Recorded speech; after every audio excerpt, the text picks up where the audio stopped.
Hello and a Merry Christmas to you all. Here we are with you for our Christmas show 2024. Say good evening, people. Hello. Yay! That's it. So, sorry about the confusion on the time front. I can't think what happened there. No idea.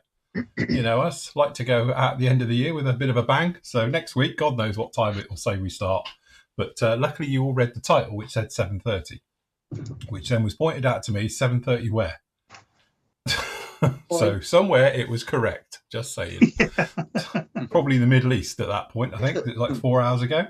So anyway, good evening to everybody. Good evening to the Flory family. Lovely to see so many of you in the Flory chat room. Loads of you down there. Look, yeah, David, we're all very fashionable. Look, we're all in proper attire this year. Horrible Sponsored by Christmas jumpers. No, I like them. Oh, mine's all right. I've got proper Rudolph here. Richard says it's horrible. Oh, no, Horrible. It's excellent. No, it's all right. Nice to be a bit festive, although I will have to take the hat off in a bit because my head's a bit sweaty in here. I can't cope for that. Cream, you must be cooking in that. You've even got the boots on. I had the hat, but I thought, no, I'm not going to do that. I wore this last week during a Christmas dinner. Mm-hmm. Was it a bit warm? Yeah. Very warm. And obviously John's gone with the pre-Marnie look. Yeah. Trusty Primarks. That's it. Andy's arrived probably this morning by Amazon, did it? No, actually, because I did order one when we were on the show last week. Yes. But then my wife reminded me that I'd already got one hung up in the wardrobe. So. Oh, okay. This is probably one that's about 3 years old, I think. Yes. And it almost still fits. It's all right. They stretch. I can vouch for that. So, yes. And Matthew looking very festive there. Little? Yes. That little one. I've got the Lidl one, look. That's it. The Liddell one. The Liddell, yes. Designer Liddell one. Yeah, retired. It is amazing how the you know, you say you can't really call them a discount store anymore. They're more mainstream, aren't they? Especially with like Primark and that. But how they've cashed in quite cleverly on it. To do Christmas jumpers like that, especially John's one, because you've had that a few years now. When they came out with that, everyone sort of copied them, wasn't it? You know, I have with this, but you know, I think Aldi hire them out, don't they? Do they? Hire out an Aldi Christmas jumper here, apparently. I do this all year round. Yeah, John wears that in the summer. Hey, I tell you what, they're really comfortable jumpers. I'll give them they do. They are actually quite a nice. A nice sweater. Yeah. Very nice. Good. On to PM one. Do you think we can get a PM Flory Christmas jumper next year? I think we need to do that. Yeah, we'll think about that for next year. We'll have a Christmas jumper. Yeah. Instead of a mug, it'll be a Christmas jumper every year. As well. Yeah, that's it. I just saw that. Home bargains and B&M. Brilliant. Instead of the mug, a jumper. Yeah. David says apparently he's can't believe no one's got an Airfix jumper. Are they doing them as well? No. Do you have to build it? Does it come with the arms need sticking on? It comes as a kit. You've got to sew your own arms on if you want that. Hey, trouble is though, it's probably missing a sleeve or something, wouldn't it? Short shot. Oh yeah, mine would have a short shot. It'd have the collar missing if it was for me. I'd have no neck.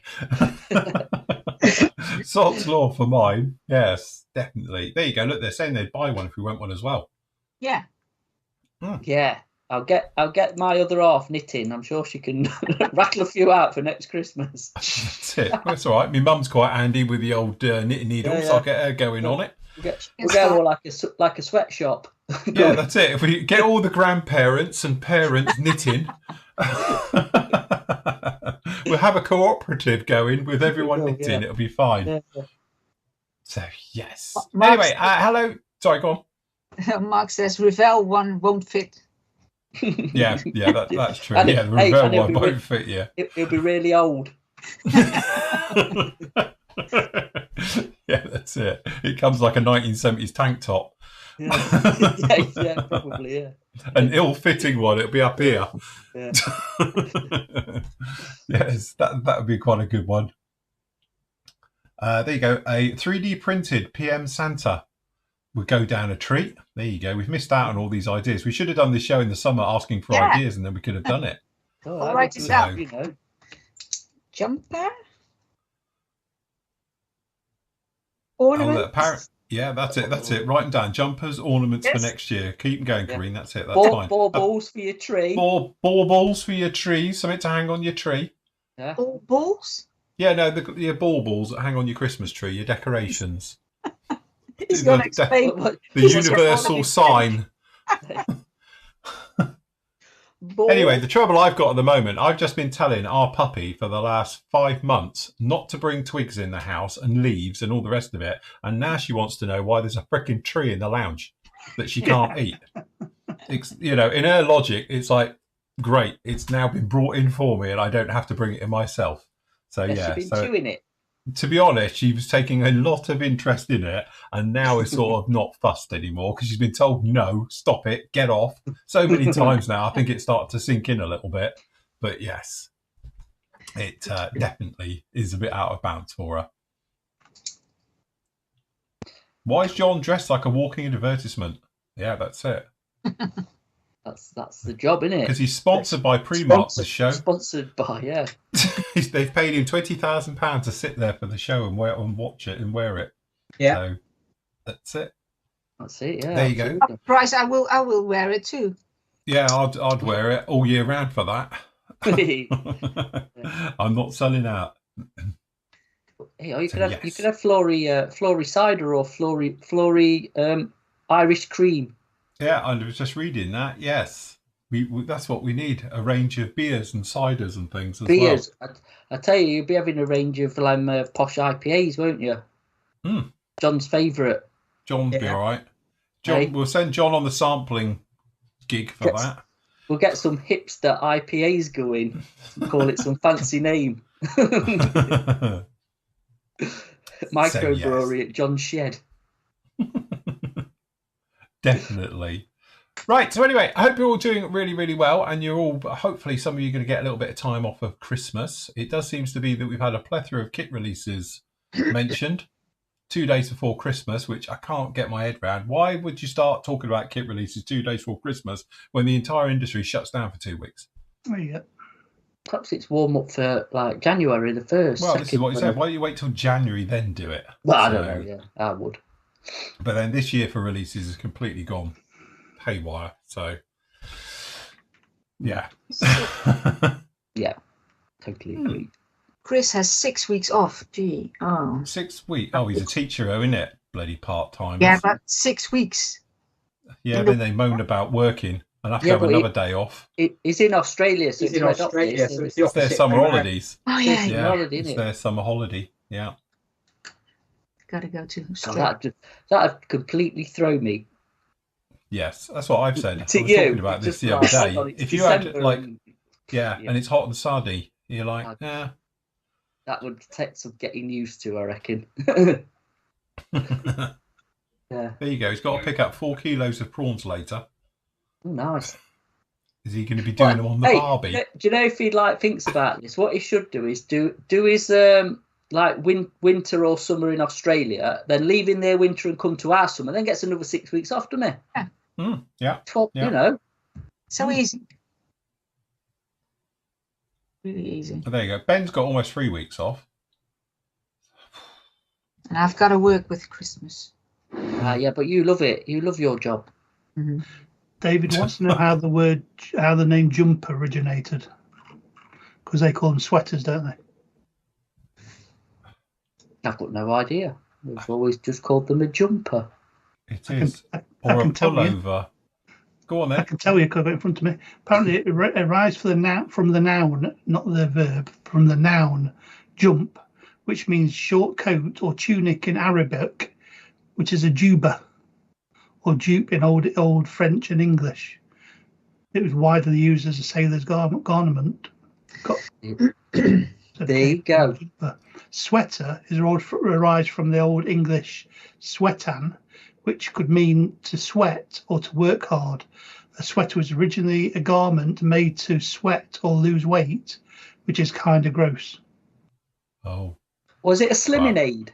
A slimming aid. Yeah, you Apparently, wore it till you sweat your Which, to weight be off. honest, if I carry on for the next hour Yeah. and a half, in this, Yeah. Hour and a half, You'd I'd be lose a full of couple of water. pounds. I must admit, yeah. I'll be Well, aren't sweating you- as well. Is that why you don't see Prince Andrew wearing one? Sweat.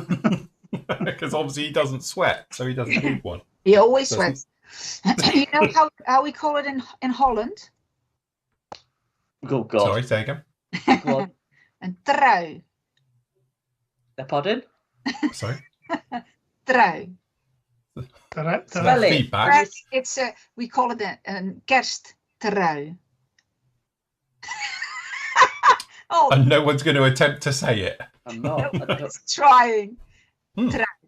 No, I you just can't, say it's yeah, a you sweater. you can pronounce that. Trui. It's just trui. Hmm. No one tries. Okay. I can't get my tongue around that. No, that's it. That's the trouble with We half don't of their say- words. With our R's. Yeah, we don't have any words with the No. in it, do we? So we can't say it. Yeah. No. We can't roll our tongue like you lot.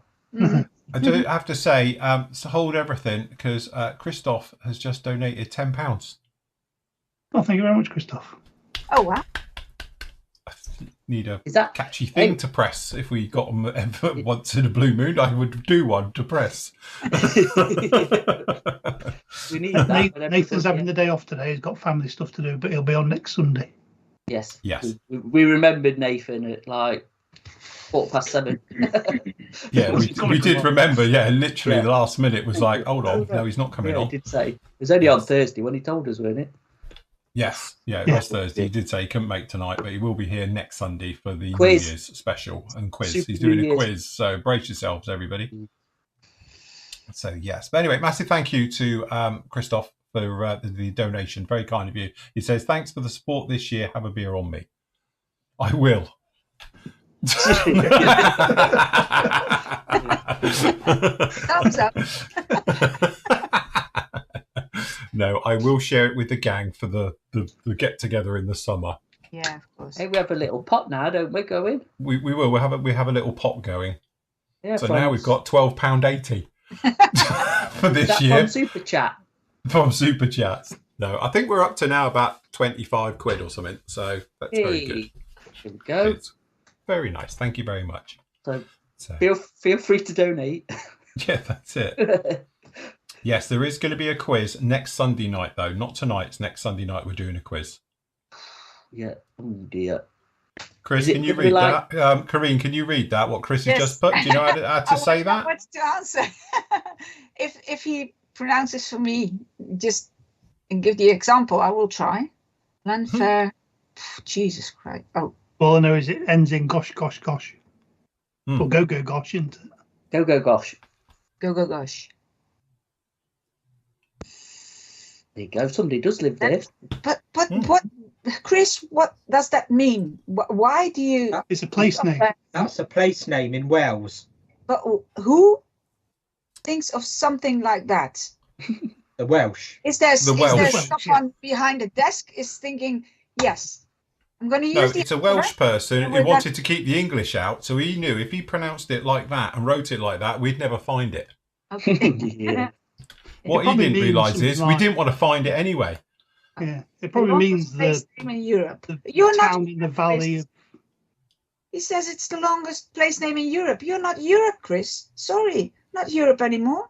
No, we're still, Europe. We're still in Europe, aren't we? We're still European people because No, we're on part of the no. continent. Is that it now? We've been pushed off. Yeah. Unless you get big voted. We have a tunnel. We're attached. Then we've got a tunnel. Hey, got a tunnel. Yeah. Not in the European Union, but we're still in Europe. hey, Yeah. wait till we get the Atlantic tunnel to America. Yeah. Yeah, that'll go well, won't it? Gonna be fun, isn't it?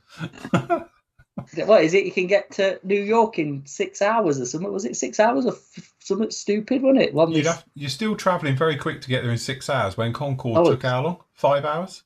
Hey, it's this supersonic Yeah, train four- thing, isn't 4 it? hours. Go on. Cutting a motorbike.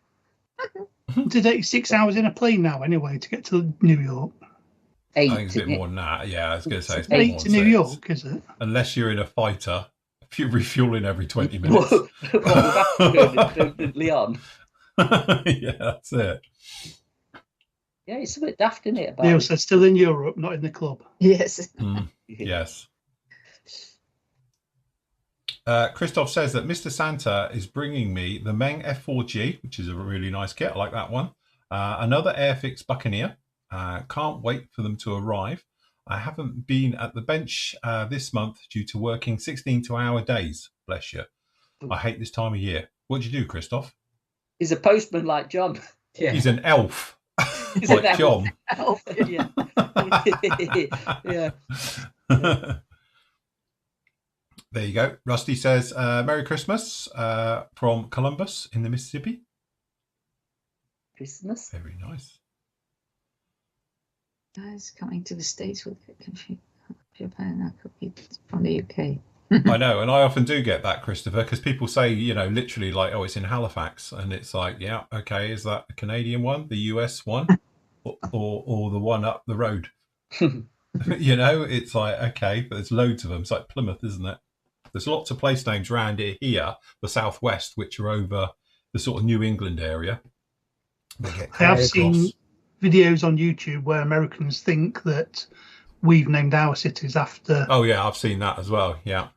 There's a Taunton in Massachusetts. Yeah. There's a Birmingham in Alabama. Mm-hmm. There is. And there's a New York in New York, isn't there? Not an old York, like up the road from me. Right, this is getting out of control now. Tom's just donated 100 quid. Huh? Actually, I'll forget that. Tom's donated another tenner.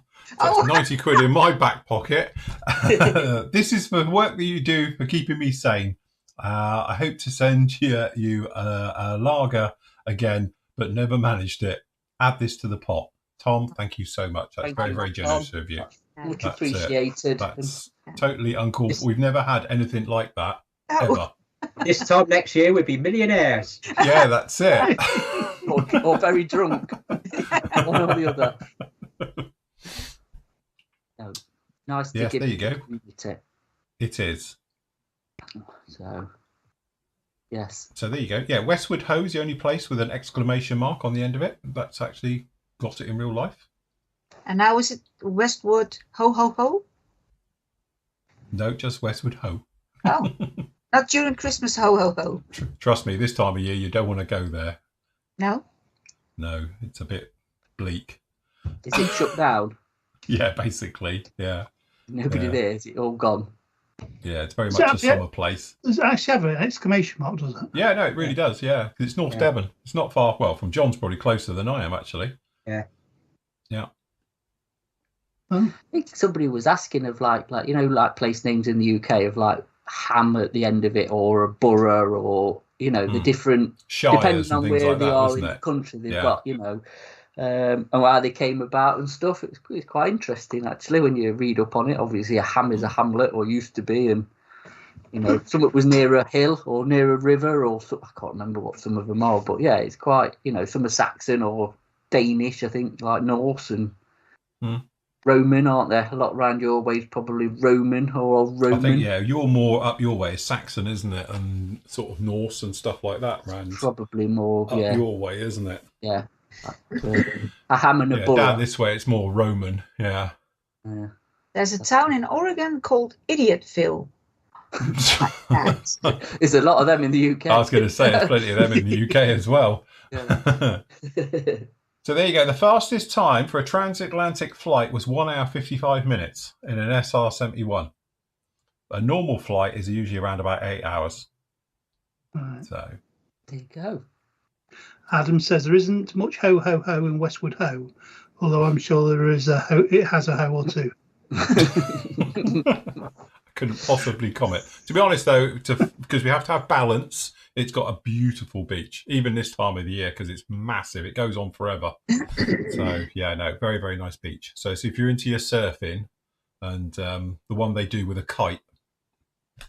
Can you see the sea? Oh, you can definitely see the sea. Yeah. It's like, got an amazing beach.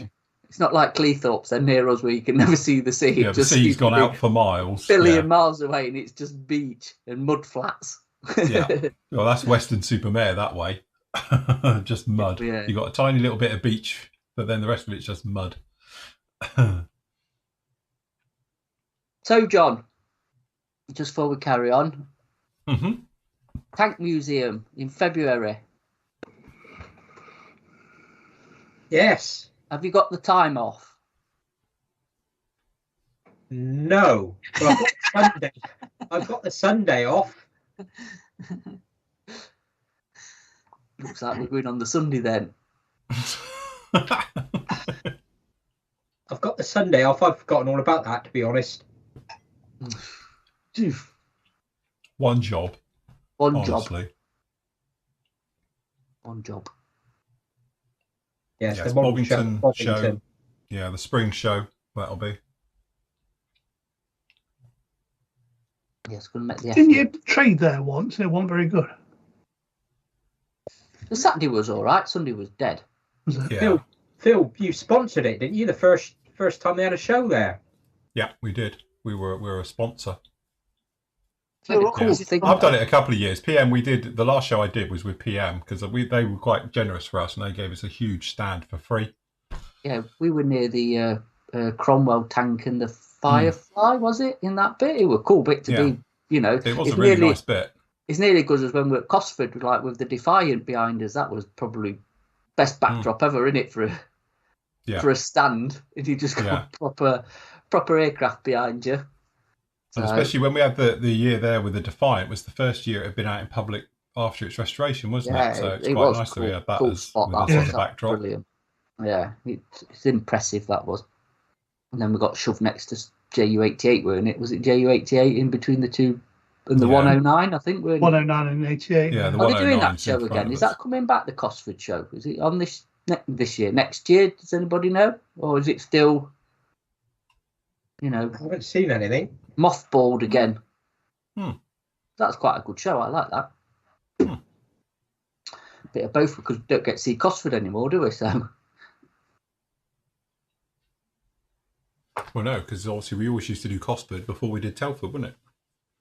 yeah,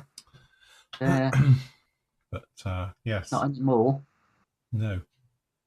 And look, Hendon's definitely on the thing. Keep saying it, but Hendon next year is definitely on the list to do. Yes, we need to do Hendon next year, That is definitely. Definitely got to be sorted out and organised, doesn't it? So There were some tea leaves in Cosford. a few of them other shows as well, to be fair. So yeah, good. Yeah, Ben says it's not happening last Easter. The issues with the museum. Right. Shame that. Because there was a model show out at Hendon as well, weren't there? I remember going to that. I don't remember. I've never done that show, I must admit. I don't know if it's still going, but there was one. Bovington show took over from Yeovilton, didn't it? Yeah. That was used to be at Yeovilton. Mm. And that was a good show. Yeah, the Overton one was actually a really good show, as long as you weren't under a wing of something in the dark. Yeah, it's a bit You dark. needed a torch to trade, because that was always the problem, was light in there. So Be under the swordfish. one year I was underneath that MiG-15 hanging from the ceiling, literally just tucked down in this back bit down there, and I swear nobody came to us because they didn't even know we were there. And I had a torch under my chin like this. Hello, we're over here. Literally. That's probably why they didn't come to you. Yes. Yeah. In their defence, they did try and move some lights around. So he's got this massive pole, and he's got obviously the floodlights above, and he's nudging it to wiggle it towards us a little bit, and it wouldn't quite come round to our table. So he said, well, you can move your table under the light if you want. It was that bad. So we did. We wiggled the table about 4 foot along to get it under the light. But yeah, it was definitely a bit crammed and all over the place down in there. That can be the problem though with museums and shows, isn't it? You get so spread out, and like I say, if you're in a bad bit, you're going to get missed. People will just walk past you or not even get to you. So yeah, I think there's pros. We've said that before. It's the only trouble with Bovington as well, is that because of the way that tanks are and the way they've displayed them, they've naturally got these little alcoves between them, and they put the traders in there. Yeah. But because it's you walk around it in a funny pattern, it's very easy to miss that entire area sometimes, or corners and things like that. And people, it's not a natural flow around it, because you can go through it in about 20 different ways, and that's the trouble. So they need to take things from like IKEA, don't they? Yeah, that's it. You need an IKEA route. Yeah. So you just follow around, weaving your way. Everything. Yeah, that's it. Do they have one through the middle you just cut through? No, got to walk all the way around. Even if you've bought somewhere at the beginning of the shop, you've got to go all the way around to get to the checkout. Genius. Yeah. Alfonso saying that according to, hold on, give me glasses, can't read it. Bennett IPMS Hendon model show cancelled due to an issue with Hendon Museum. So it's museums that have just been an issue then, aren't they? Well, I heard the trouble with the Yeovilton one is because it's run as a company, that, you know, they were looking for corporate shows type things, so they can literally flog the entire building as a corporate event and do things like that. So that's what they were doing, was freeing up all these dates for the small stuff that doesn't really make them money to put them out to corporate. So that's why they dropped it. But if that's true or not, I don't know. But I know that other companies and that, they tend to do a lot with these corporate things, just hire out the entire venue for, you know, the day and do it that way. Problem is, we've seen people taking paint samples off Oh, yeah, yeah. aircraft in the halls that way, so Yeah. it doesn't go down very well, does it? Yeah, when you're walking out with a propeller and half a cockpit, you get a bit frowned upon, don't you? Landing leg. I've just bought it. I've just bought it from these. What got nicked from Duxford that time? Something actually really big got nicked from Duxford, got stolen. I remember that. It was all over social media years ago. I don't know if it literally was an undercarriage leg off of a Spitfire or something, or a door, but something actually physically somebody walked off with it. So they were putting out a call like to have it back. But yeah. Thing is, put high-vis vest on, you can get away with anything, can't you? Yeah, it's not far. You're not far off, are you? Well, I do know Steve did tell me that they've got bagfuls and boxes of nuts and bolts from Tiger One, and each day they go out and put brand new ones on it because they've all been nicked during the day. Where people come along with a little, multi-tool in there with your Leatherman, thinking it's a genuine part from like 1940, and it turns out it's from B&Q last week, because they're not genuine bits on it because they've had to replace it so many times. But I know he has said that literally every now and again they have a look round and have to go round, replace it, touch it up with a bit of paint, and then as fast as you do it, somebody nicks it again. So, the first time we went there, I chuckled because there's that, I can't remember what it was, but there's a tank by the entrance and it was chained to a post. Oh, that's what, the Charlie out the front? Yeah. Isn't that a Challenger one out the front? I can't remember what it was, but it was chained to a post. They're rough around there, you know what it's like. If it's not chained down, they'll have it. I think it's chaining the tank to a post. So a chain's not going to stop the tank, is it? If they try. I was going to say, it's a 55-ton tank that hasn't moved for how long, and they're worried about it being around a piece of steel pipe, so concreted in the ground. Just crackers, isn't it? Mark's saying about Middle Wallop, which is the Army Air Corps Museum. That is a lovely little museum. That I was on the 303 many years ago, and we had to dive. Was running a little bit early, so we dived in there for just about 2 hours, just to have a zip round it, and said, "I've got to go back and spend more time." But it's a lovely little museum. My thing is to go back up to Alvington. I've been up there for a good few years. Yeah.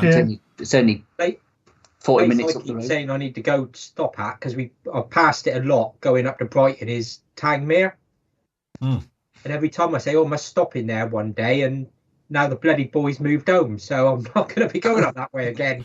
Have a special trip, John, on your own. Typical. There you go. Walt is saying apparently it's a northern bomb site got nicked. Is that what it was? Yeah, I know it's something really big and very, very important. I didn't realise it was the northern bomb site. But yeah, I remember there was a big thing all over social media to get it back. I don't know if they ever got it back. Sad, isn't it, really? Are they still secret? Yeah, that's it. They've been declassified yet. Well, apparently they're all custom made, handmade, wouldn't it? So they're all literally, everyone was a one-off. Yeah, apparently 1 year at Newark, one of the Cockpit Fest weekends, a Lightning Pitot got nicked.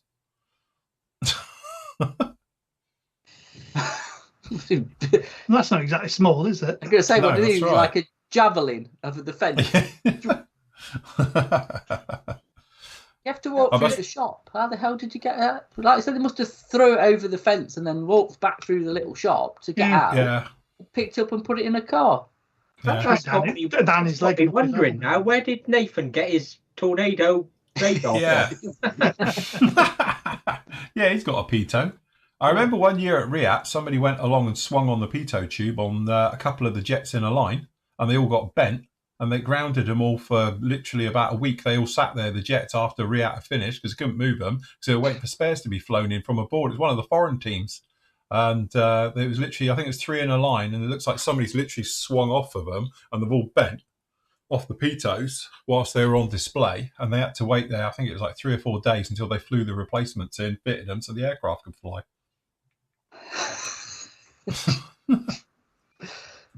Just mad, isn't it? Which Just sounds mad. crazy until, wasn't it, Western-super-Mare, John, when the Merlin helicopter door fell off, wasn't it?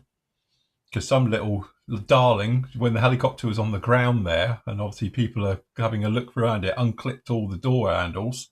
Nobody checked it, and it took off, and the door fell off. How it didn't kill anybody on the ground's a miracle. So that had a few questions for the crew when they went round it to, check it was okay. Did no one check the door?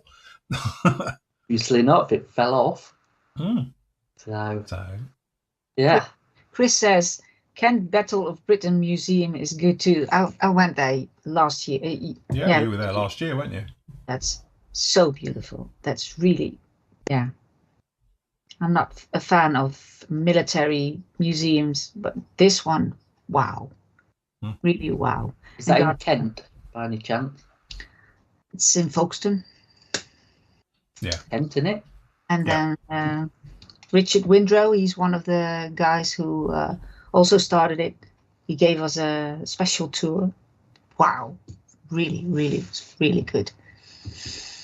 I told Phil that he has to go there. He hasn't been there. You haven't been there. It's just a hell of a long way for me. It's okay. Proper long poke. You came the other way. It took you 3 days in your electric car to get all the way here. Your Flintstone mobile. On our way back, did 9 hours from Devon to Folkestone. Well, you know where all the charging points were on the way back. It was easier. Yes.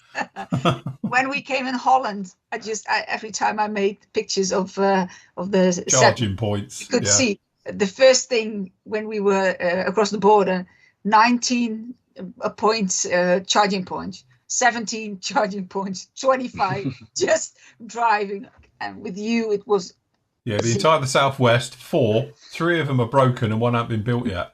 That's about right. Even at the tunnel, there were some of them. There were the Teslas, but most of them were broken, and the other ones were no.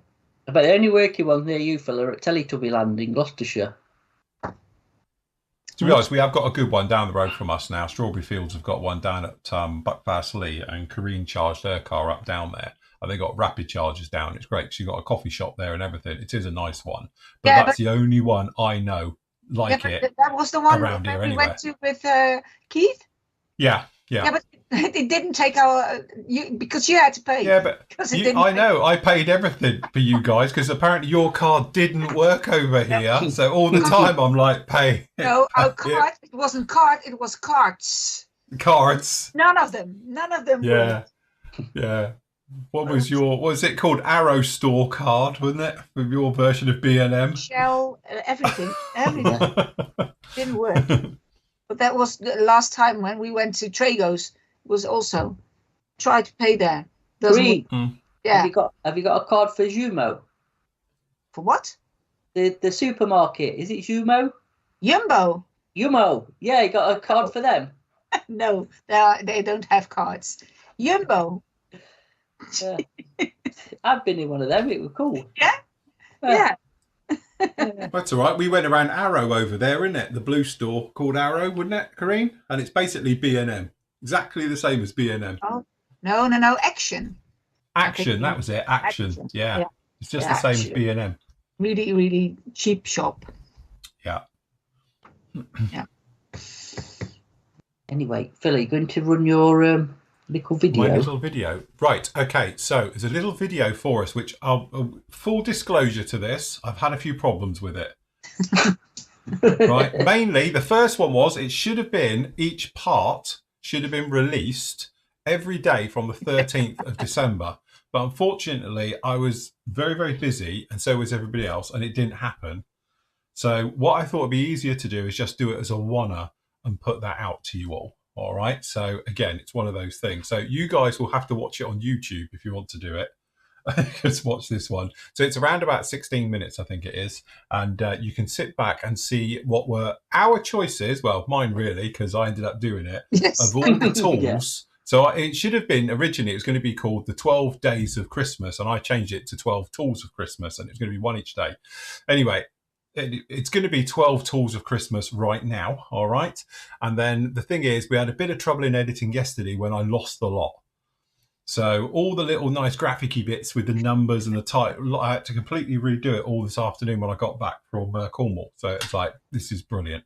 So anyway, we got there in the end. So anyway, so you guys, you'll have to watch it on YouTube. Don't forget to mute yourself if you do, but I'll mute you on this end as well. So anyway, without further ado, this is our 12 days or 12 tools of Christmas.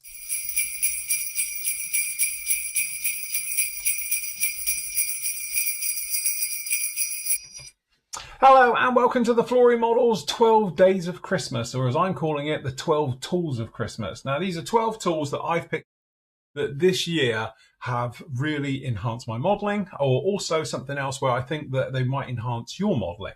All right, so to go through with them. Some of them you would have seen me talk about them for years. Some of them might be brand new to you. So I thought it might be quite interesting. All right, so first up we're going to look at is something I've been harping on around for ages, but a good pair of nippers. All right. So, you know, again, this is one of those things. There's lots of different nippers out there on the market and all the rest of it. There's some that are a lot cheaper than this. There's some a hell of a lot more expensive. But if you want to go middle of the road and all the rest of it, I think it's really hard to beat the display ones. I've had this particular pair now for a good couple of years, and I've been hacking through absolutely everything with it, including clear parts, which I know I shouldn't, and the odd little bit of copper. So, but they have still performed admirably, and they give you pretty much a sort of, you know, a clean cut. You're still getting a little bit of a nib behind. I'm not going to sugarcoat it. They're not as good as the Godham ones, but they are a lot cheaper than the Godham ones. All right. And I think from a balance point of view of cost over performance, I think these are literally the sweet spot. So there we go. That's number one, obviously down in here. Links will be down below where you can find all these things as well. So a good pair of nips, I think, really does help with your modeling just like that. All right, so that's number one. Number two, something where I have spoken about before, but a pair of magnifiers, something as cheap as a £10 pair of magnifiers, which these ones are. I'm not going to say which brand they are because there's hundreds, you know what Amazon's like and places like that. But actually, if you come along and you put on a good pair of quality magnifiers like this, your work will improve. You will see things that perhaps you've missed, certainly things like seam lines, and doing detailed work, if you're like me and the old eyesight's getting a little bit bad, will help you out no end at all. I like this type because I can look over them as well as, you know, through them. So when I'm wearing them, for instance, I like these because I can talk to the camera. I can see you clearly. If I'm looking at reference stuff, if I'm looking down at a book, then I look through the actual magnifier and I can see actually what I'm doing with it. Again, these ones, they're just cheap. You know, they won't last forever. And if you're like me, I tend to go through a pair about once a year. Funnily enough, these broke on me last week. And this is about my fourth pair now. I think this is the fifth pair here, so that I'm into now on the new ones. Again, you've got magnifications from 1 through to par 5, all right, with some steps all the way between them. And again, it's just something where I think if you're, especially of a certain age like me and your eyesight's just getting a little bit off, you put these on, it's like looking through HD. So if you haven't got a pair of magnifiers, I suggest you go out and get one. Obviously, like all this stuff here, you can spend a fortune on it or you can go really cheap. I'm just saying bang for buck, I think these are pretty good. And I use these pretty much almost every day of my life, and they last about a year. Pretty disposable at the end of the day. The other thing I'm going to speak about is clearly the Fender airbrush. Now, this is something I've been speaking about for the last couple of years, and it couldn't be in this list. Well, it couldn't go without being in this list. All right. This is a £20 airbrush. And for the last 20 years of my career doing this professionally, I've spoken about other ones like Iwata, obviously Harder and Steenbeck. Don't go cheap, pay for what you get and all the rest of it. I take it all back now. I've got 3 of these now. They are literally my daily drivers. I can prove it because this one's covered in paint. All right. So down in here, you can see daily driver. It's covered in paint. In fact, I can tell you it's still got paint in it. That's how I roll. All right. This is a £20 airbrush. You've got everything that you need onto it. Obviously, you've got double stage, So we've got down for air, pull back for paint. You've got a MAC valve built in. You've got a retraction, so you can pull straight back here as well. And obviously you've got a retentioner as well, so you can dial in how much trigger you want. If you're a lacquer painter like me, I have mine set for half because you never need any more than that, but it is really, really straightforward. I know a lot of people have criticized it because of its build quality and stuff like that, but again, we're talking bang for buck here. We're talking a £20 airbrush. Bearing in mind, pretty much everybody else needles and nozzle sets will cost you more than £20, so it's almost a disposable item. With this particular version that we've got down in here, which is the one I sort of recommend, which is the FE 180K. There's more expensive versions of these and there's cheaper. I think, again, this is the sweet spot for it, but you do get a 0.2 nozzle set into this one, and you actually get the 0.4 as well. So you get full complete nozzles and needle assembly with this one, and you get a hose, and you get all the tools, and you can get pipette and all the rest of it. So again, if you want to get yourself into airbrushing, something else like that, honestly, you won't go far wrong with this. The 0.2 needle on this is very, very fine. If you are starting off, you'd probably be better off going with the 0.4, which is obviously in this kit. And again, it's just a really, really solid piece of kit. It does come in a hardened case and all the rest of it. And as I say, I've had a few of these now and I absolutely love them. They just, one of these airbrushes where I'm waiting for it to fail. And if it does fail and go, I wouldn't blame it. But to date, I'm still on my original needles and nozzles and things like that. I haven't had to change them out. And I literally cannot find a fault with these ones. And I am a lacquer painter. And to be honest, I put some Reamer through it the other day and left it soaking overnight into it. The seals were all absolutely fine. I know people worry about the seals and stuff like that. The other one, which is introduced to me this year as well, is this little guy. So this is the little mini drill. Again, by Display. There is other versions out there. If you look around on the old interweb, you can find them. It's USB chargeable. You've got a little Allen key in here for changing out your various drills in here and all the rest of it. It is a little bit finicky on the size for it, I will tell you that, but it's designed obviously for their range of tools and that. To be honest, you can put a drill bit in there and just bore it out by literally half a mil, quarter of a mil, and then you can fit anybody's into it just like that. All right, you've got a couple of Allens in there as well, but literally it is nice slow speed. Press it again. If you go 2, you can go 2 speed, 3 speed, and then obviously that's your 3 speed onto it. You've also got a torque indicator. So if I put some torque into this, you can see it's in the red there. And again, it means it's obviously struggling. So if I slow it down, you can see it getting more, and then you go red means it's really struggling with it. Down the bottom here, you've got your 3 lights is obviously your power levels. So obviously 2. Okay, it's going. There we go. 3 for your power levels down in there, and obviously your battery indicator as well. So it's USB, and I've been using this thing, and this little guy here is really, really nice. It literally is a great bit of kit. It doesn't cut through your fingers, you can see, but for sanding and that, and this is the one that actually comes with it. So technically you don't need anything else. And again, I like it. It's small, it's compact compared to my other daily drive, which I used for years beforehand, which is this one, which we spoke about. And again, it's nice, don't get me wrong. It does do the job. This one's got a slightly better variable speed to it. But it's big, it's chunky, and to be honest with you, this one's just a little bit nicer. It's literally like a pen. So if you're doing sanding work, you're doing a little bit of carving work, things like that, this thing is absolutely beautiful. Also, I have to say, I think the battery on this one lasts a lot longer than it does on this. My downside to this one, if you leave this one on, it will then basically discharge itself. So you go to use it, you've got no battery. So make sure you switch this one off on the wall as you do that one. But this is a great little bit of kit, and I absolutely love it. And as I say, I've been using it all of my modelling all the way through as we speak on this one. On to Display, because clearly I'm a fanboy, because I have to say this green, because otherwise she'll kill me, is the deburring tool. All right, so the little deburring tool down in here is a great little thing. They call it a broach, I call it a shank.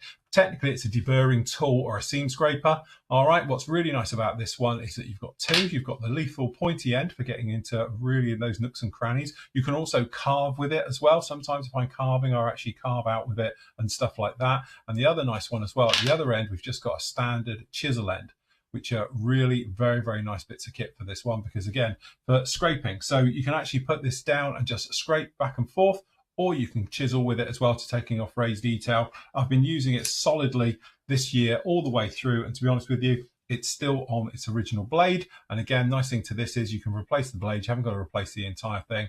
You just got a little grub screw, slide it out, then you can put a new blade into it and everything else. And it's not terribly expensive. I think replacement blades are about £8 for it.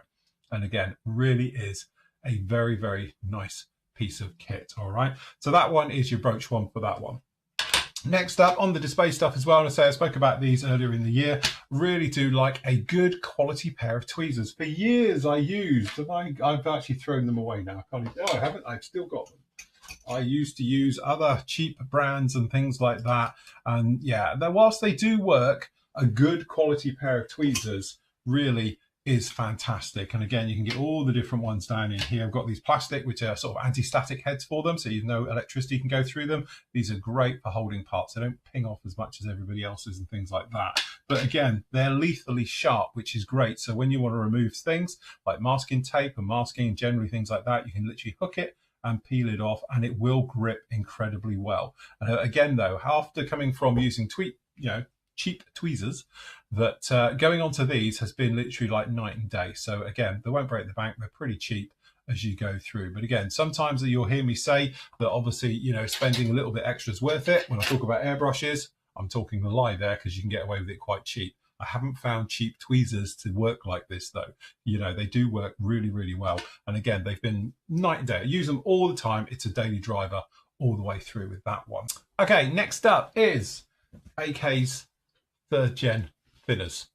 All right, so this is the acrylic version down in here, as you can see. Now this stuff is really, really weird, and I can't explain why it's so good and why I like it. But whereas before I always used to use Tamiya's X20A for anything that born, alcohol-based type thinners, if you like, for that type of paint.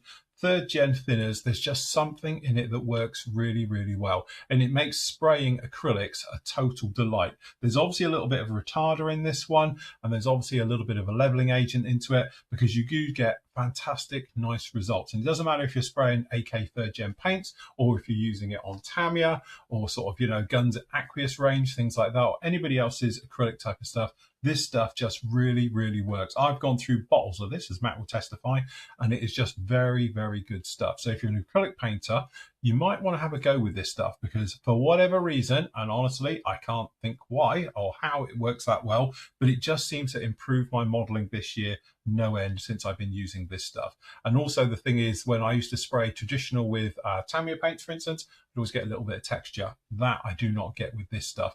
But you marry it up with its own stuff, like they're too far away, they're on my rack over there, 3rd gen acrylic paints, they are beautiful. They just work really very, very well. So again, you might want to give them a little bit of a whirl. Can't go on, obviously, without actually pushing my own stuff. So the Flory Models washes. It's actually 20th anniversary in 2025.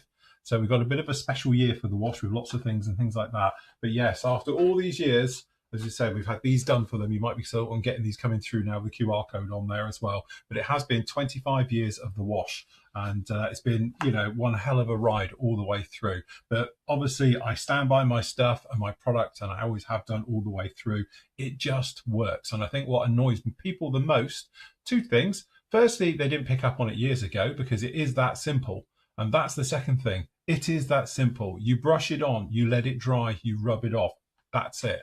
You can do so many more things with this, as I've shown in videos, and you're going to get some more videos coming out, obviously, beginning of this year to celebrate the anniversary about using the wash. But again, it is literally that simple. We've got 9 colours in the wash right the way through, as you can see. So again, if you want to get yourself into your weathering and you want to make it as simple and easy as possible, honestly, I have never found anything as easy as this, which I know I'm selling it and I manufacture it and all the rest of it. But the reason I did this is because when I used to do commission work, I needed models to be weathered to a certain standard and out the door as fast as possible. So that's why I came up with this. And the only reason I'm selling it is because people wanted it as well. I had it and I used it for years and years and years. And then people were saying to me they wanted it. So we ended up manufacturing it. And now we sell over 15,000 bottles of that every year. So yeah, thank you to everybody who supported the wash over the years as well. Next up is the markers. Again, I'm not specifically pushing this particular brand of AK ones. I do like them. I don't think they're perfect, and I think the color range is a little bit nah. But using marker pens in modeling has been a complete game changer for me this year. Obviously, if you were joining in with some of the live shows recently, you'll know we did this little fella. And he is completely done with nothing but the marker pens all the way through. I'm really hopeful that they're going to bring out some more colours, a little bit more useful colours, perhaps to us more modern people and doing modern military vehicles and obviously modern military aircraft, because I think then it will come out be a lot more interesting and useful for us, because obviously unless you're into Luftwaffe and things like that, there's not a lot of point into these ones. That said, there is lots of other companies out there that actually do acrylic markers which are really good. One of them, because I have to do it because Karine will kill me, is obviously with the Display. Display do a range. I don't do a massive range. Theirs is more focused on the sort of Gunpla and Gundam stuff, so it's a lot of their types of colours with it. I do find that their nibs are better than the nibs on here, but the colour is on a par. They're exactly the same, but the DSP range is very, very limited, or the Display range is very limited. So with these, but there is other manufacturers out there. If you have a look around on Amazon and markers, it has been an absolute game changer for me, especially doing things like metals and silvers and stuff like that, because the markers in this range are fantastic for it. And then that way you can just paint them on the sprue. Yes, I do paint on the sprue.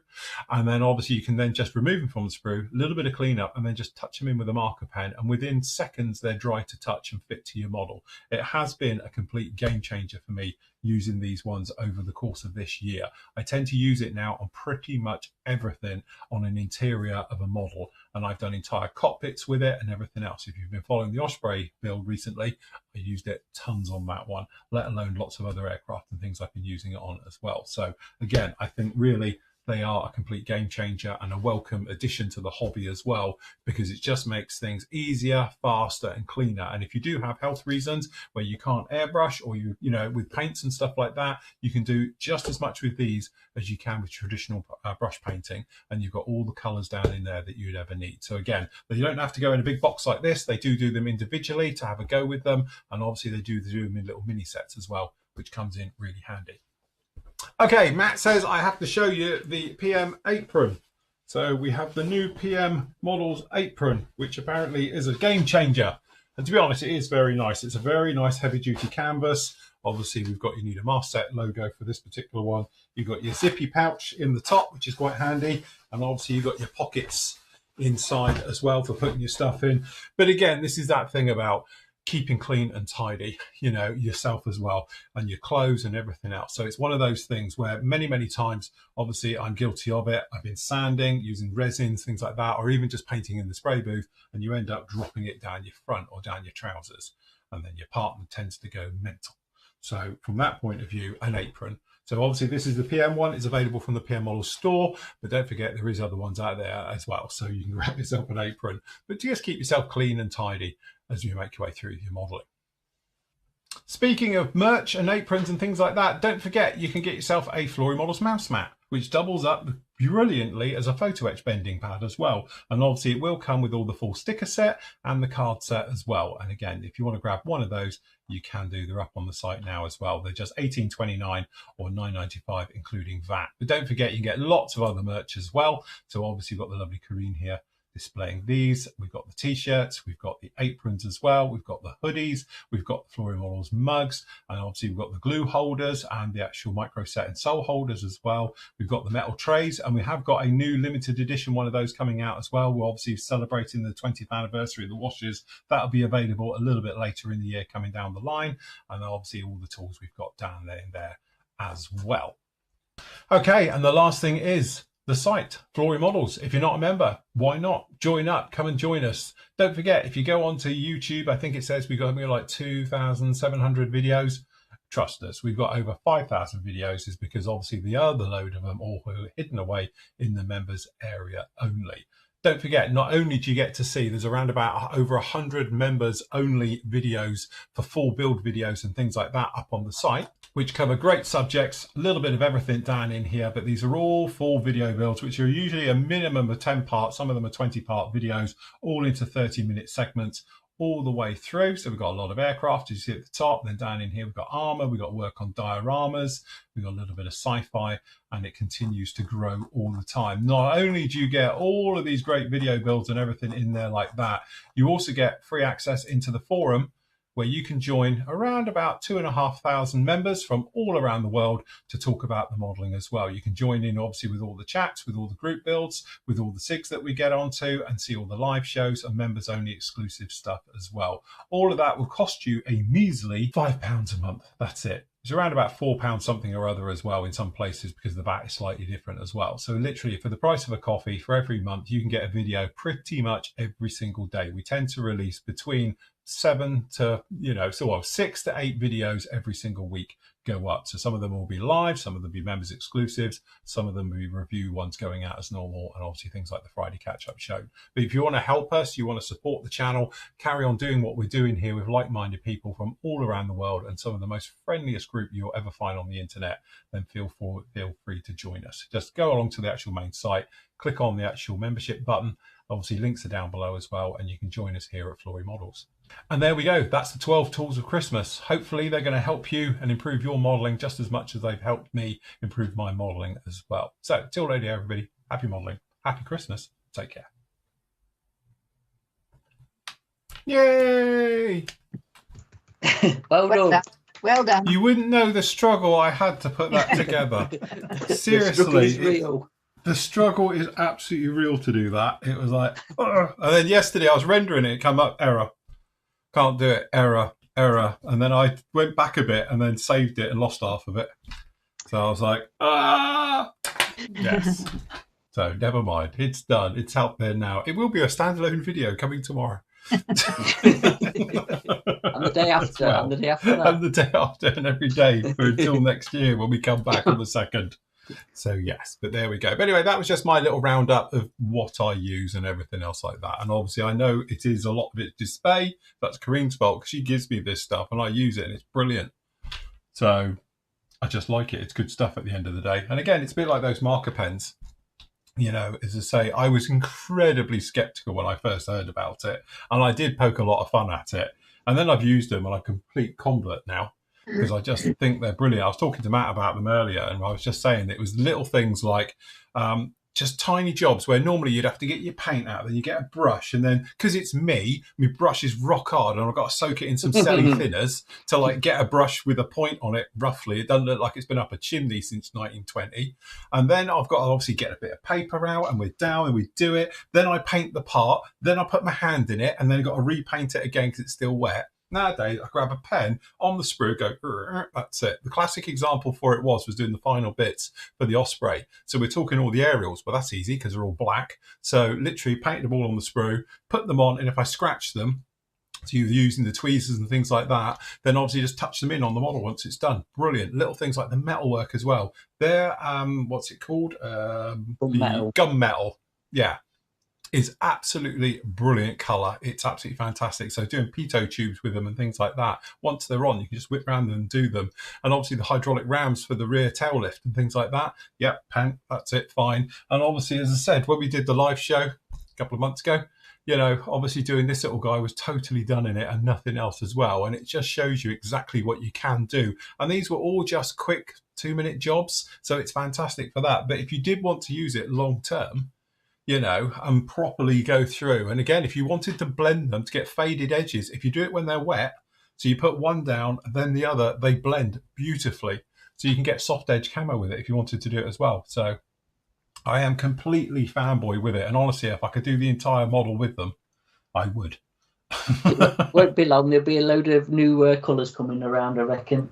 I think so. That's definitely what we need. Yeah, that's it. You know, and obviously last up's the Fenger airbrush. I know it's one of those things, and you get the people out there, and I've had people message me saying, oh, it's crap, and I bought one and it was rubbish and it fell apart and it didn't do anything.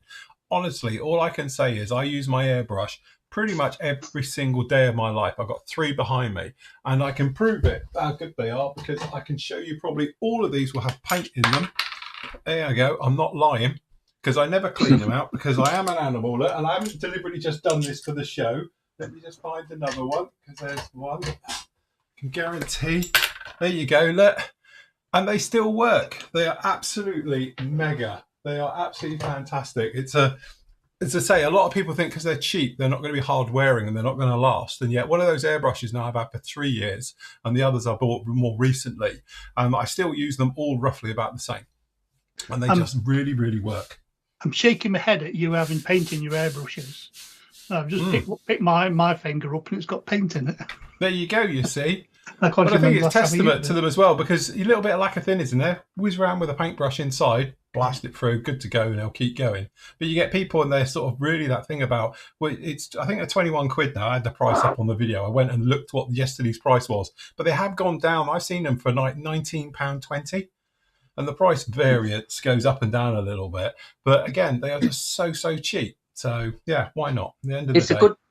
If you're thinking of starting airbrushing, it is a good, it's more than a good starter airbrush, isn't it? Because it is an excellent airbrush. But again, it's cheap. And then if you can pick up a cheap compressor as well, or a second-hand one or something, just to get you going, it's definitely a good way to start airbrushing. There you go. Look. Useful to have a spare as well, isn't it? You just have like loads of spares. Every time I put an Amazon order off. To be honest, my third one that I had in a box, literally, and I was like, I'll keep it as spares. And then I was doing something the other day and I needed it to literally, I had so many colours on the go. I can't remember which one I was doing now. I was doing a model with different colours all over it. So I opened it up, fired it up, did it, because I couldn't be bothered to clean out the other one because I'd have to put the colour back in it. So, and for 20 quid, they're almost disposable. That's the stupid thing to them. So it was like, yeah, why not? Yeah, exactly. There you go. Robbie only uses fingers now. Yeah, to be fair, after all the airbrushes I own, it's the Fenger and then a Neo for priming, the old Neo. Do you remember them? Yeah. And then I've got this another cheap airbrush with a little, because I quite like the little pot it comes with. I don't know, it's a no-name one. It's another like Fenger knockoff, I suppose, or Iwata knockoff, but I quite like it. It's it does the job. And bearing in mind I'm mainly now paint with acrylics as well, which are a bit notorious, then I have no issues at all, to be fair. So yeah. There you go. And we don't flog them. Before everyone says we're doing it because it's stuff we flog. Don't flog them. Nothing to do with us. Although you can use the affiliate on the link down below, and I get about 13p. So yes, there you go. You agree with all of them. Thank you, Richard. Very nice as well. Christopher says the amount of builds on the site is staggering. I know. I did them. It's like, Jesus. I was going through some of them that I picked out to be sort of free ones that are going to be moving across now. And the funny thing is that I forget I've even done them now because there's just so many. There's something like 144 full video builds now. So, yeah. How many hours of entertainment's that? I did it last year. I worked out how long it would take you to watch it. And it's something like 30 odd days. You sat down and watched it all back to back. You're there for basically a month. Was it? I thought it was longer than that. Was it? I can't remember. But I think if you watched it non-stop back to back, it was. I think you're there for something like 30. Is that including days. Live shows and everything else? No, that don't include the live shows. That's just the video builds. Yeah, if you're doing live shows again, it's like, yeah. But I went through, because the thing is, the algorithm it's really, really odd. But if you go through to YouTube, the only videos it counts that we've done are obviously the ones that are public. It doesn't count the unlisted ones and the private videos. So they're hidden from statistics completely. They're not up anywhere. So when you look at it, it says that we've got 2,500 videos on there. But then I went through and we've got hundreds of pages, literally 300 odd pages with 50 on at a time. And it's like, so when you do the maths from that, it worked out that we've got 5,300 videos up there, which are recorded, and then all the live stuff on top. Just think though, during COVID, we did a live show for 5 days a week. Yeah, every day. How many weeks did that? How long? Yeah. Well, it was months, weren't we? Yeah. It was a few months, weren't it? During the lockdown. Might be long. I can't remember because it's, but yeah, it soon adds up, doesn't it? You do forget.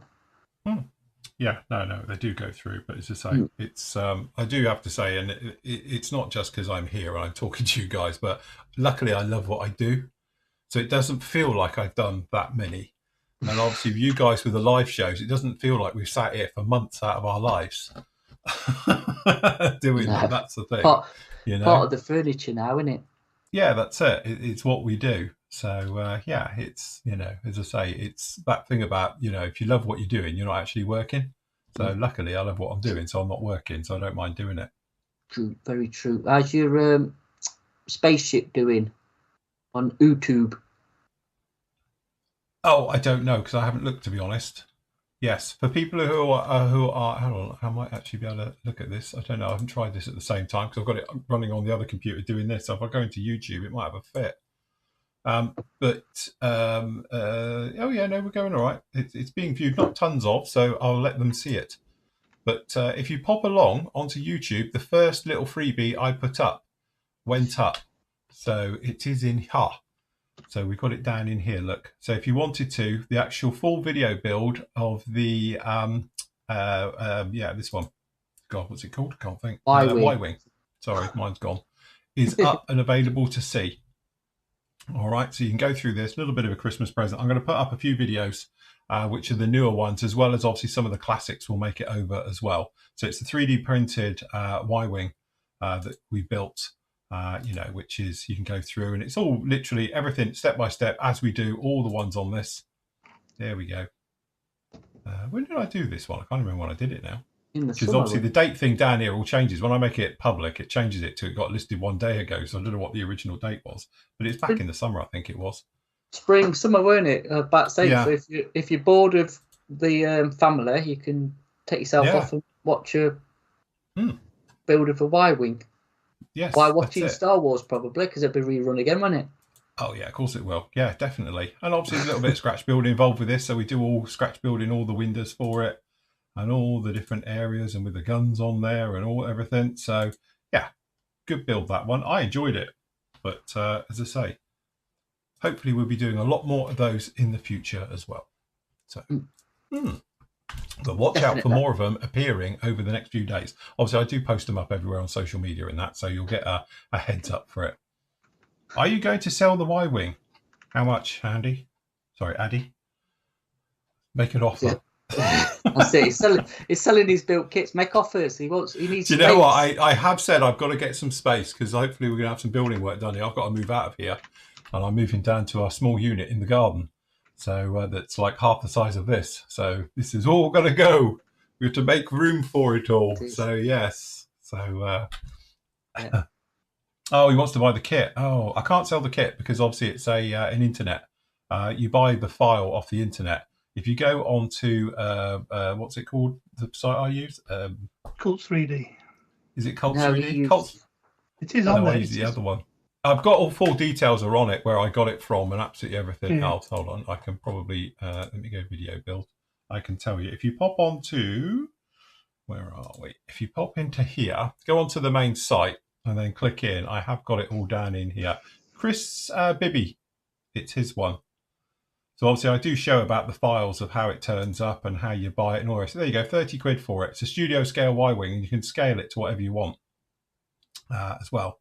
So there you go. So CG Trader, that's the one. That's it, CG Trader. Pop onto CG Trader, and obviously I talk about it because this is when I was a complete noob at 3D printing and didn't know what I was doing at all. And there we go, that's me 3D printing the parts for it and everything else. So yeah, we just went through and it talks about cleanup using resin and all the parts for it and everything else like that. So if you want to go off and see that one, you can do as well, but it's all there. I think you should do another one, Phil. What, I've got a B-Wing here? Compare and contrast. What, do it on the new printer? Yes. Up into the B-Wing. I've got the B-Wing. It's literally sat in a box next to me to be built. So all right, you did print one, didn't you? I have printed. I've got the full thing. It's literally right here. Didn't you get 3 files? 3. Yeah, I've got the A-Wing, the Y-Wing, and the B-Wing. That was it, wasn't it? Yeah. So yeah, we have it. I have it all here. Here it is. It's huge. It's absolutely monster.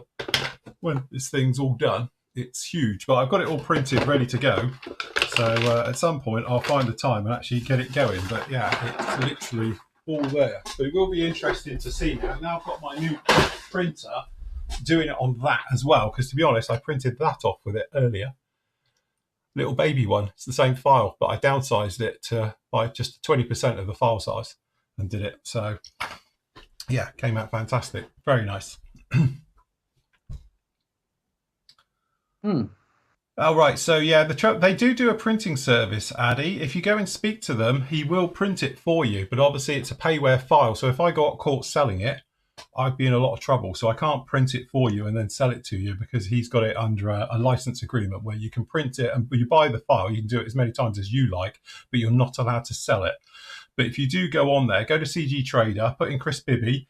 He's a really nice guy, easy to talk to. He will print you one, obviously at a cost, but he will print it for you and then send it all out to you as a kit.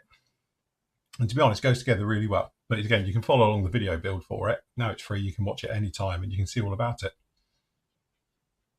Oh, can I just answer somebody on Finger? Robbie, send me a PM.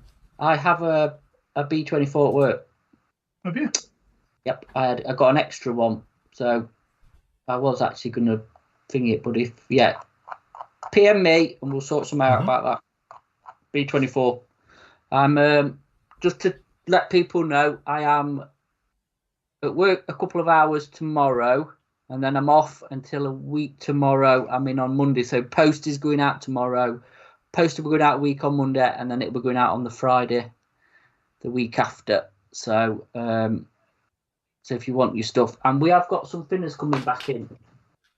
I should be due some this back in tomorrow, I hope, and some more pens. Not the sets, unfortunately, but flat black should be back in on the pens. I think it's on the order, so keep an eye out because there's some stuff going in from AK. So, yes, all good. Very anyway, nice. Carry on. Just to answer the question, what model and make of the printer have I got now? I've now got a. You can tell I know nothing about this because I have to look it up. I've got actually a Bamboo with a U Labs, and it's the P1S. I think, wasn't it? I think it was. Yeah. P1S or P1X, can't remember. Yeah. No, it's the S because I've got the one with the. It's got the thing on the top of it. Yeah, the filament to go round spools on it, can't you? Yeah. Yeah, and as we speak, it's busy printing, and it's just finished doing a print. So yes, it's literally as we speak, literally just finished. I've just done a load of the actual holders are done in it. Oh, that's a good point, Phil. So yes, we have done the holders and printed those off. There you go. So you can do questions.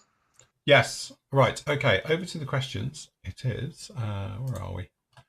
Hold on. I've got to find the forum because I'm well out of position here.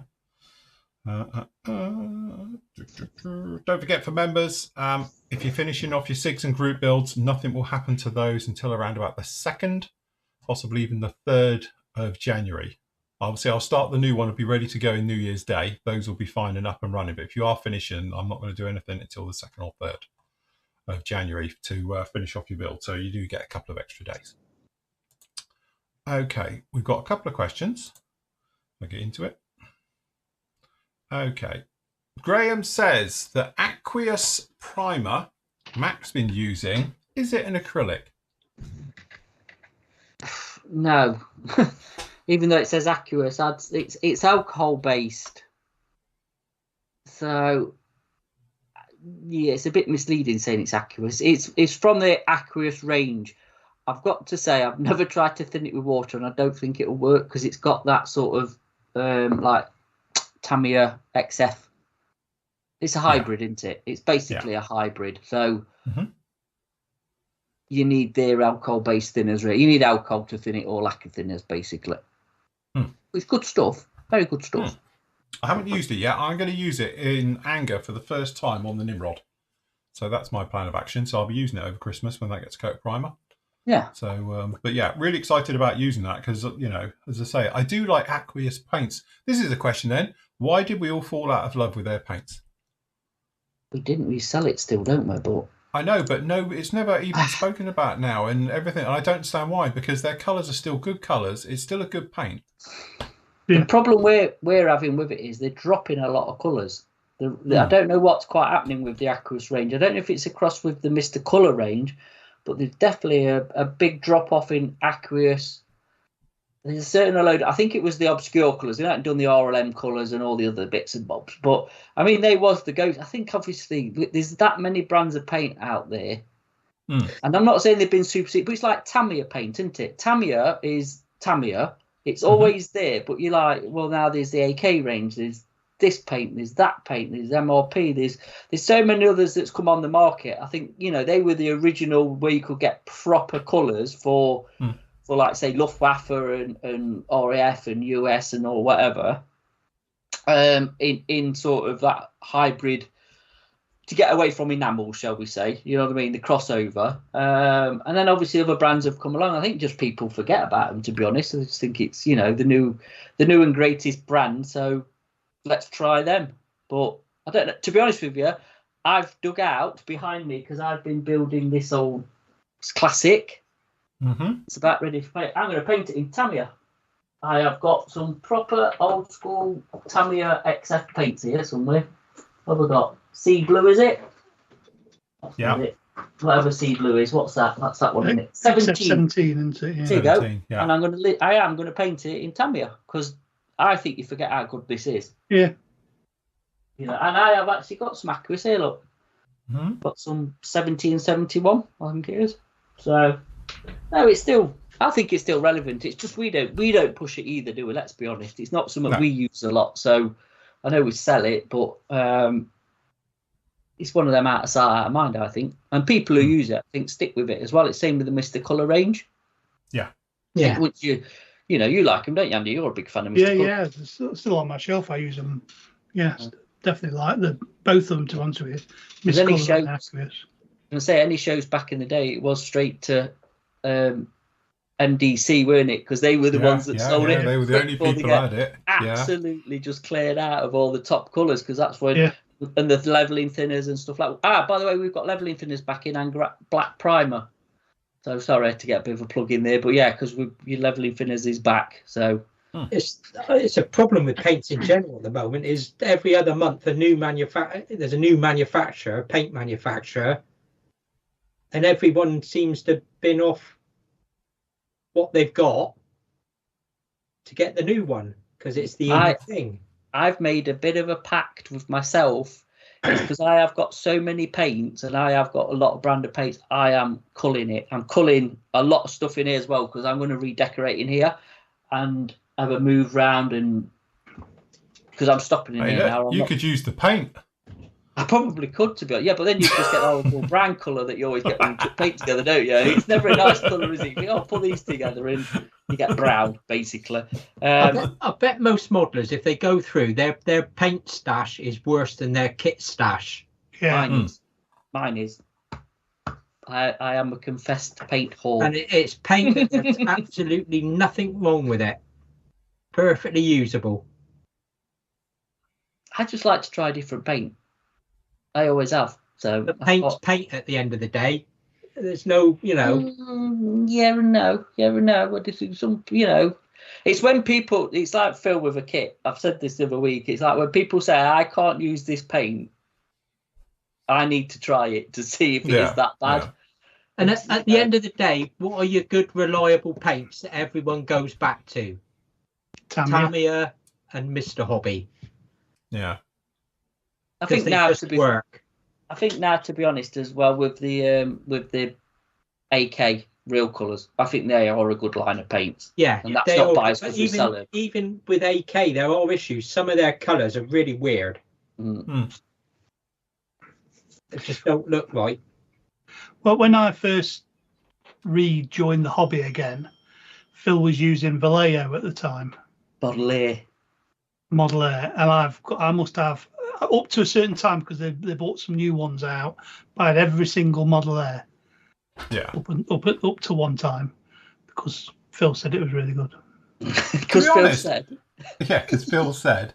I didn't say you needed to go out and buy them all, but no. In my defence, back then when I was purely an acrylic painter, the great thing about Model Air was that they had the colours you needed in acrylic, and most people didn't have them. Yeah. So they had those standard modern military colours in acrylic, and they weren't bad paint either. And I know they've changed the formulas a bit now and all the rest of it, and they're even better. But at that point, it was just easy. You had that thing where you didn't even have to thin it if you didn't want to. You just stick it straight in your airbrush and you did it. So it was hassle-free painting. And I think if you did like we used to do, is add a little bit of retarder into it and thin them a little bit with a little bit of the old airbrush cleaner, they used to work really, really well. But it's only when I we moved on to using lacquers and stuff like that and everything. But again, it was like really the aqueous range. The reason I went for that was, and again, it's a lie because you're thinking, well, it's okay, it's an acrylic. It's not an acrylic, it's an IPA based one, it's alcohol based. So it's like, it's just as nasty as a lacquer, but or any other paint. But I thought, oh, that's all good. But they did the colours I needed, whereas before, what else you got? Tamiya trying to mix them up. I've still got in my book, my little Bible of paints, how to make different shades of whatever. It's like 2% of this and 1% of all the Tamiyas to make modern colours, So, crikey, let's face it, Tamiya still don't do them in acrylics. If you did a lot of US aircraft, modern US aircraft, they were really good, weren't they? Yeah, and that's what I used to do, that Navy, because they did all the Tomcat colours as well, and they did like the F-15 colours, which you couldn't get, and nobody else did them, and they were the only ones who did them, and they were great, The downside to them still was always they didn't do the aggressor colours, but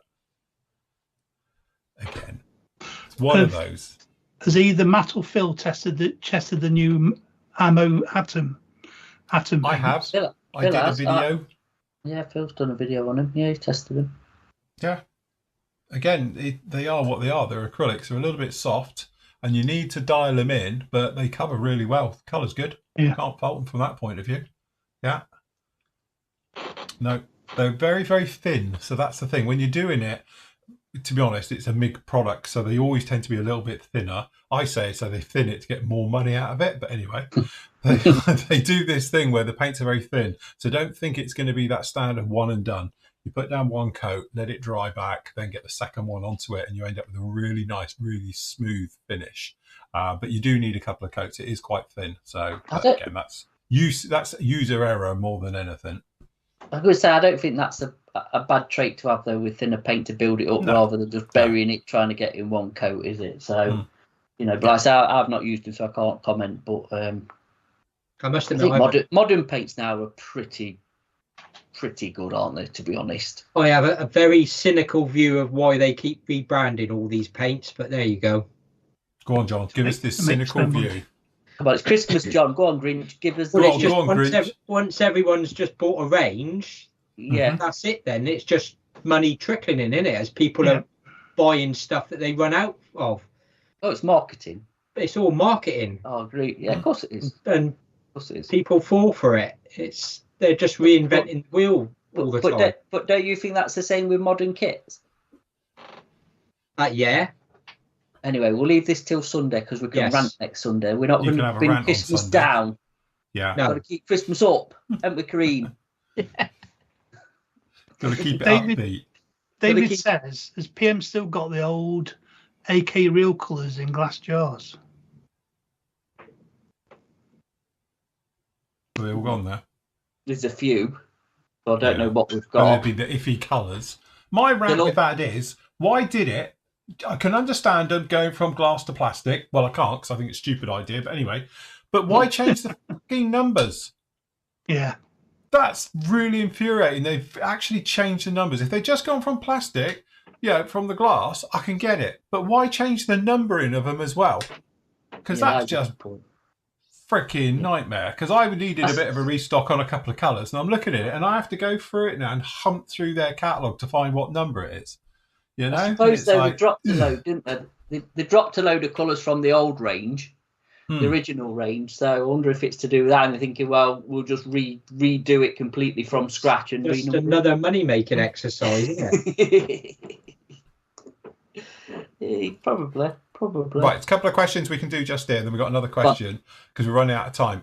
One of them as well is it's smooth. One of the guys is having trouble spraying 3rd gen, saying they're getting like a speckling effect and everything else like that. How do you smooth it out? What ratios, etc.? If you're getting speckling, chances are that the paint is not atomizing properly. So it's either too thick or you need a higher air pressure. Chances are it's too thick. 9 times out of 10, you'll be too thick. So you need to thin it a little bit more. And like Matt was just saying, it's that thing about you want a nice thinner paint and you can build up the layers, especially with acrylics, because acrylics don't cover as well as like a lacquer will. So that's where I think it comes into it. If you've got a thinner paint, you're going to be turning your air pressure down a little bit. You can move a little bit closer, but you're not going to be a one and done. You put down a nice coat, let it sit, come back in with a second pass over it, let it adhere into itself and smooth itself out. But if you're getting speckling and a rough texture, normally it is because you're either putting it on too heavy as well can't help, because obviously you're just hoofing it on, but it's not atomizing it properly, so you're getting the build-up in the wrong way. Or you're spraying from too far away. Please tell me you're not mixing it in your airbrush. Don't mix it in your airbrush. Please don't say you're mixing in your airbrush. Do not with acrylics. You can get away with lacquers to a point. I don't recommend it, but acrylics definitely mix it outside. I see, ratio-wise, I don't use a ratio. I just sort of go off what's in the jar. I mean, I did a little demo video, didn't I, the AK Gen 3s that's up on the PM YouTube channel. You do. Mm-hmm. And I don't know if I just sort of showed you at the side of the jar. It's one of them. It's easier to show the consistency if you just put a brush in and it runs back down. I know it sounds a bit... Because I always say, if you watch my videos, I do that thing. I mix it up in the colour cup. And then I show the bristles of the brush. You should fully see the bristles. You shouldn't be like you can't see the bristles. You want it to flow and drain off the brush. That's a good ratio that I tend to use. Yes. Yes. The other question that I just saw pop up as well, then I'll get back to the real question. Somebody in YouTube was saying something or other, and it's moved as well. Will I be doing the HC4? Possibly, if it's the correct one in here. I bought this from this dodgy company. So it's the wrong ones in here. That would be funny, wouldn't it? It would, yeah, because I've never checked it. I was going to say. Hey, what's this? There we go. It is, there you go, a live unboxing. So yeah, so plan of action is Matt's going to have my old one back, and I'm going to build this one this year. Do you know what? Well, next year, 2025. With the other one, Phil, we'll raffle it. We'll raffle with it. Fair enough. You want me to get it so I can show the good people. We'll raffle so it. This is a special edition. This one because I had this one before everybody else had them. So yeah, I think mine was number 12. Was it 12 or 9? No, I know mine was in the first batch of 20. So yeah. So anyway, Flory family, we're going to do a bit of a raffle in the new year, so we'll probably have a few more goodies with it, and we'll have a little entry fee, and then I'll send it to whoever, anywhere in the world, even the EU can have it this time. So, you know, but not Australia. But that's really expensive. You're too far away. No, not really. No, we'll send it. Whoever wins it, we'll get it. So, yes, we're a full set of washers, full set of sanders. He's not biting, is it, Green? He's not biting. A mug. T-shirt, apron. T-shirt. Yes. Hey, it's going to be like, what's Cracker Jack, isn't it? Cracker Jack. That's it. You got to carry it. If you drop it, you can't keep it. Yeah. I've received my new model. What you've got, Kareen? Yeah, look. Oh, look, BB-8. Happy Christmas. Yeah. See? Get you all the best things. Next time. Okay, last question is from Stephen. He says, hello all. He's got 2 new bottles of micro crystal clear and it's very thick and hard to apply. What would be the best to do? Thin it with a little water or just replace it? Thank you for your time. You've answered many of my questions before, but I've missed it or forgot the answer. Probably. It's very thick stuff anyway. It's like glue. Yeah. There is I tell you now, there is a small problem. Oh, God.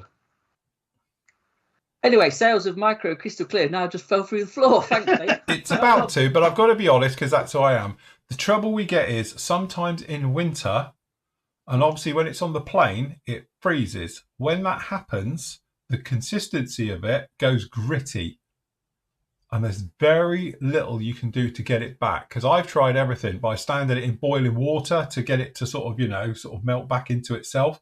But I have a bottle, or I think I've thrown it now, but literally I opened it and the only way I could describe it, it was gritty.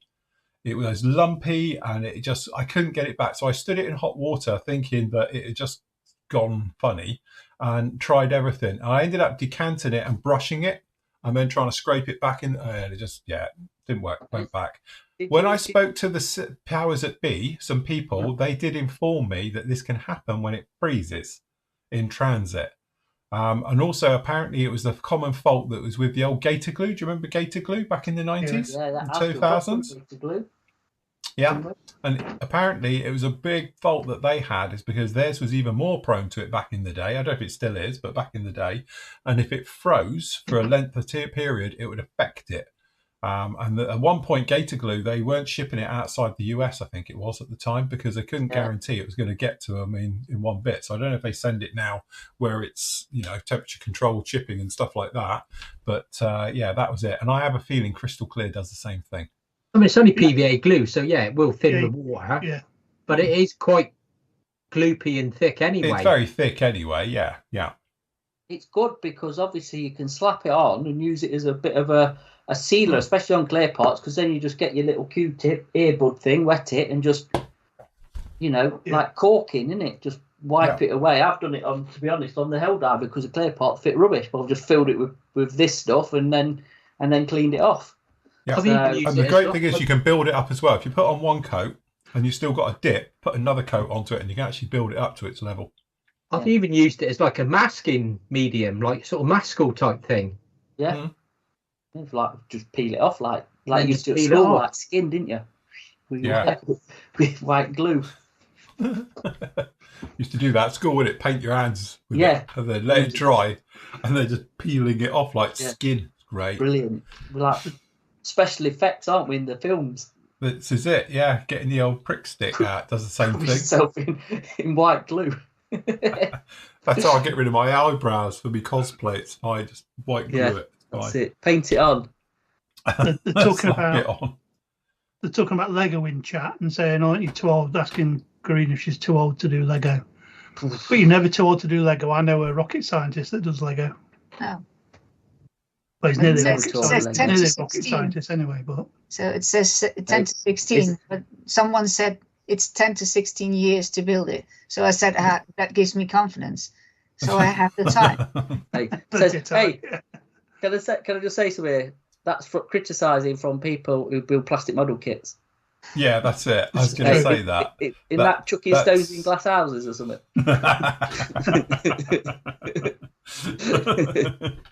I was going to say, I like Lego. I've got a lot of Lego. So, it's very nice. Lego I do as therapy.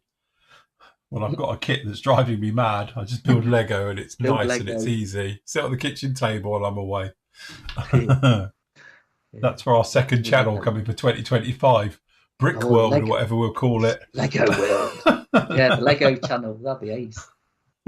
What's that knockoff Lego called? We've become that. Kobe. There's Kobe. Kobe, yes. What's the one with the race car? The Kobe models. I can't think what that make is now. There's loads, isn't there? Now they've lost the patent for the bricks. The patent's gone now. Yeah. Some good stuff though, isn't there? Yeah. Yes. It will be Flory Bricks, I think. Yeah, Flory Bricks. That's it. That's our new channel coming for next year. Flory Cottages. Yeah, that's it. Cottaging, hey? That's something completely different. Phil goes cottaging. Coming to a channel near you. With his shopping bag, he's fine. Lego models, someone says. Yeah, that's it. Yeah, Tom says Lego models. That's it. Welcome to Flago Models. That's what we'll be. Right. Somebody says, Tim says, what new releases are you excited about? Mini Art P47 Razorback. I do like a nice Razorback, and I do like the P47. So, yeah, that could be a bit of a runner. Don't know, a bit early yet. That's me next year. Yeah. Well, we've had all the full releases through.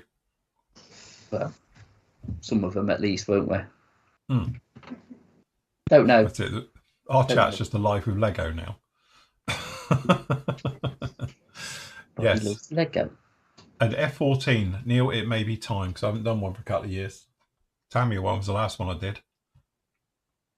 I might have a go at the 72nd one. You're going to do one. You're going to do a Matchbox one in March. This is true, yeah. Well, if I can find one, I'm not paying £22 for one. You tight. You are so tight. is I made him seriously an tight. offer of £20 and he refused it. He never sold it, you know. It never sold. Did he It's never still sell on it? there. I think it's relisted. It's still on Well, there. he said all nearest offer, so I was like, I have it for 20 quid. No. Put another offer Well, why in. put all near offer? Hey, put another offer in at 20 quid because it didn't sell last time. Right, take it. Oh, you might take it this time. Oh, well. But yeah. But my point was, why have all near offer if you're not going to accept a near offer? That is near. I'm It's just not like saying. you were saying 16 quid. Yeah, or it's not like I said, or oh, something. tenner. Being a right tyre kicker. Yeah, I'll give you a tenner for Proper it. tyre kicker. So if anybody's got a spare Matchbox Tomcat, Phil needs one for March. He's I'll pay you desperate. 20 quid for it. 20 quid, yeah. so for 20 quid, people, take the clear parts out, the Hang on. decals. You've earned 20 quid tonight. You only got Yeah, Yeah, but one pack. you won't be saying that when you say to me in the summer for the barbecue, where's the beer fund? Or I bought Matchbox kits with it. You'll be well chuffed. You can either have food and beer, or I'll go, well, there's a Matchbox F14 look I bought. Hey, well, put it this way: if we can't get him a Matchbox F14, he's either got to build the original Airfix one or original Italeri one. Do you know what? That's- I was checking that. Do you know? I was checking it. And do you remember we were talking about, because I'd like to do the VF1 Wolfpack markings. Yeah. I thought it was the Matchbox one. It's not. It's the Airfix. Airfix one. Airfix. I know, because I went up and scale mated it, and actually it's the Airfix one that's got that. That's even worse. So you can build that then. We'll get him an Airfix one. we'll get me an Airfix one. Thanks for that. No, So, parts yes. Matchbox. Got to be Matchbox, isn't it? It is. So But no, we've got Yeah. some fun stuff lined up for next year. We'll talk about a lot more of this, obviously, on next Sunday's show. We've got a live special with you for our New Year's show. So don't forget, you want to join us for that one. We'll be live 7:30 in the evening. Don't care what it says on YouTube. If some idiot put in at 4:30, like who would do that? Anyway, so you can find all the details from that there. And also we'll be doing our kits of the year, our worst kit of the year, best manufacturer of the year, Quiz. worst manufacturer of the year. We're going to do best newcomer and which kit manufacturer should really give up. yeah, controversial, but yeah, good point. Yeah. Could be a Who long should show then. really give up now and just leave it and leave the hobby. Yeah. So, yes, that's what we'll be talking about, and obviously all the other stuff as well. And don't forget, next Sunday as well, we've got a quiz. So start sort of revising. I was about to say how long we're on for next Sunday. There's a couple of hours are we on? Because Well, we've got to get apparently- quizzing and all that. We're going to be Yes. yeah. It's a multiple choice quiz again. start Hopefully at it'll just 7 be A or instead. B. Yeah, that's it. Starting at 7. No, we'll start 7:30. Okay. There you go. Mark's saying about the Revell 172nd F14 isn't too bad. Perhaps I should do that one. What markings has it got, Mark? So what we need to know, if it's got VF1, we're okay. It's Matchbox, is it? It's Matchbox March, not Revel March.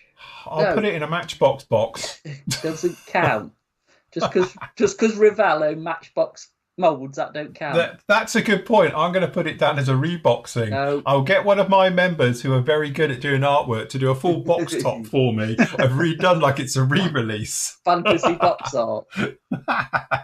That's it. So, No. yes. Best manufacturer, Lego. That'd be good. Yeah, could put that. Yeah. Very good. Right. Okay, then, guys. We will leave it there. Big thank you for joining us today. Obviously, have a fantastic Christmas and everything. We'll be back with you in the new year. Tomorrow, there is some stuff going up as well. You're going to get that video from earlier. No, you're not. You're going to actually get the final part of the Osprey build will be up with you as well, which then completes off that build. And then on Friday, you've got the next part of the Nimrod coming up. So if you're completely fed up with the family and the kids are driving you mental and all the rest of it, you can watch them. And everything. And then we'll all be back with you on Sunday night, live, 7:30. Nathan will be with us as well. Well, he better be. He's doing the quiz. Yeah. So we're really in trouble if he's not. So it'd be, Chris, you're up. Yeah. So, yes, we'll be doing all of those ones as well. So, are we all done, kids? Are we all okay? We are.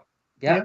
We're all done. Right. A massive, massive happy Christmas. We will see you all. Obviously, I'll catch up with you tomorrow, but these guys will catch up with you on Sunday night. If you're thinking about orders and things like that, I am sending them out throughout Christmas. If you're in Canada, I know your postal strike's finished, but we still in the UK cannot send to Canada I don't know why, but our postal system will not allow it at the moment. But as soon as it's clear, I will get your orders out to you. I've got about 6 of you now. I've got orders and things like that. I will get them out to you as soon as we can. All right. And again, we'll be back in business, full swing on the 2nd. But as I say, we're going to be back with you on the 29th anyway. All good? All fine? Yep. Very good. Excellent. Okay. Happy Christmas, everybody. We'll see you all again very, very soon. Say goodbye, everybody. Bye. Bye.